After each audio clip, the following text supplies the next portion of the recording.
प्यारे विद्यार्थियों, आज मैं आपको कक्षा 8 की रुचिरा का दूसरा पाठ बिलश्यवाणी न कदापि में श्रुता उसके बारे में पढ़ाऊँगा। उसके हिंदी में अनुवाद भी बताऊँगा और कहानी को बहुत अच्छे से समझाऊँगा। तो आइए शुरू करते हैं। बिलश्यवाणी न कदापि में श्रुता। बिल की, बिलश यानी बिल की, तो षष्ठी विभक्ति एकवचन है। बिल की वाणी, वाणी यानी आवाज़, ध्वनि, न यानी नहीं, कदापि यानी कभी भी, मैं यानी मैंने, श्रुता यानी सुनिए। मैंने कभी भी बिल की वाणी यानी गुफा की आवाज़ कभी भी नहीं सुनी है। इसमें कस्मिश्चित यानी किसी, वने वन में, खर नखर नाम का, सिंह शेर, प्रतिवसति इसमें यानी रहता था, सह कदाचित वह कभी, इतस्ततः परिभ्रमण इधर उधर घूमता हुआ, क्षुधार्तः भूख के कारण, न किंचित को कहीं भी खाना नहीं मिला। वह कभी जो है इधर उधर घूम रहा था, भूखा था, लेकिन उसको कहीं भी कुछ भी खाने को नहीं मिला। ततः उसके बाद सूर्यास्त समय, सूर्य के अस्त होने के समय यानी शाम के समय, एकाम महतीम गुहाम एक बड़ी गुफा को दृष्टवा देख करके, सह यानी वह, कौन, शेर, अचिंत्यत सोचने लगा, सोचा, उसने विचार किया, नूनम एतशाम गुहायाम रात्रो कोपि जीवः आगच्छति।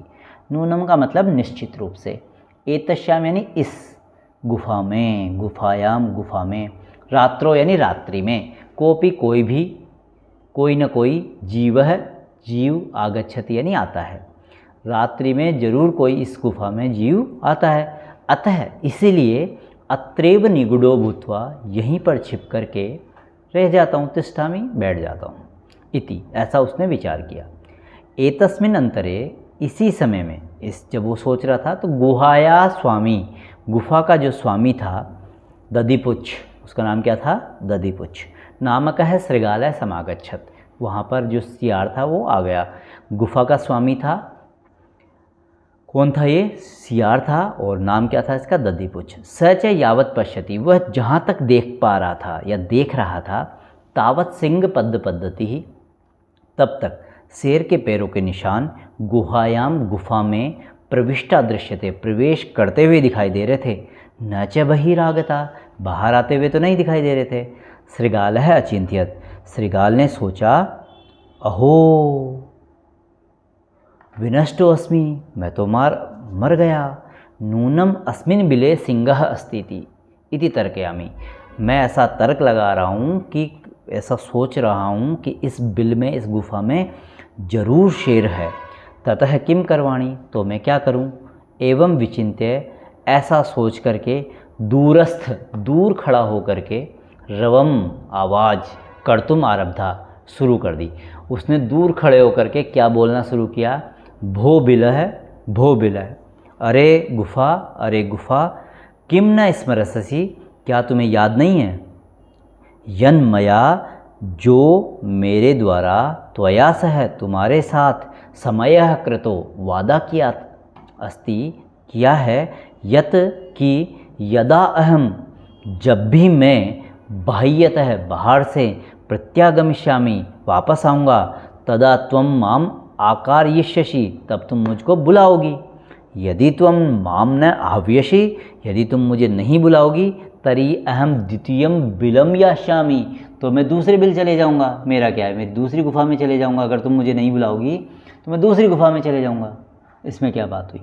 अथ एतत् श्रुत्वा, ऐसा सुनकर के, सिंह अचिंत्यत, शेर सोचने लगा, नूनम एषा गुहा स्वामिनः सदा सम्माहवानम करोति, निश्चित रूप से ये गुफा जो है हमेशा अपने स्वामी का क्या करती है, आह्वान करती है। परंतु लेकिन मद भयात, मेरे डर के कारण, न किंचित वदति, कुछ भी नहीं बोल पा रही है। अथवा साधु इदम उच्यते, साध्विदम उच्यते, ऐसा कहा गया है कि भय संत्रस्त मनसाम हस्तपादादिका क्रिया प्रवर्तन्तेन वाणी च वेपतुश्चादिको भवेत्। अरे डर के मारे, भय संत्रस्त मनसाम, डरे हुए के मन वाल, जो जिनका मन, जो मन से डरे हुए हैं, हस्तपादादि का क्रिया, हाथ पैरों की क्रियाएं, न वाणी और न ही वाणी वे पथु, और कांपते रहते हैं, उनकी कुछ भी प्रवर्तित नहीं होती है, न तो हाथ की क्रियाएं होती है, न पैरों की क्रियाएं होती है, न वाणी से कुछ करते हैं, वो कांपते ही रहते हैं। कौन लोग? जो डर से युक्त हैं। तद अहम अश्य आह्वानम करोमि, अब मैं इसका आह्वान करता हूँ। एवं स बिले प्रविश्य में भोज्यम भविष्यति, और जैसे ही मैं बोलूँगा तो वो अंदर आ जाएगा। कौन? श्रृगाल, और मेरा भोजन बन जाएगा।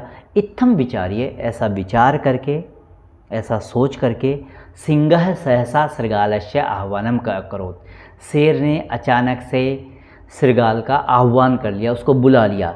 सिंहस्य उच्च गर्जनन प्रतिध्वनिना, शेर की ऊंची जो गर्जन थी वो प्रतिध्वनिना, जो उसका साउंड इको हुआ, सा गुहा उच्च श्रृगालम आह्वयत, वो उसने जो है गुहा ने उच्च यानी जोर से श्रृगालम आह्वयत, श्रृगाल को बुलाया।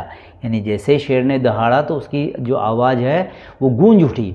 अनेन, इस आवाज़ के गूंजने से अन्य पशवः, और पशु भी भयभीता अभवन, डर गए।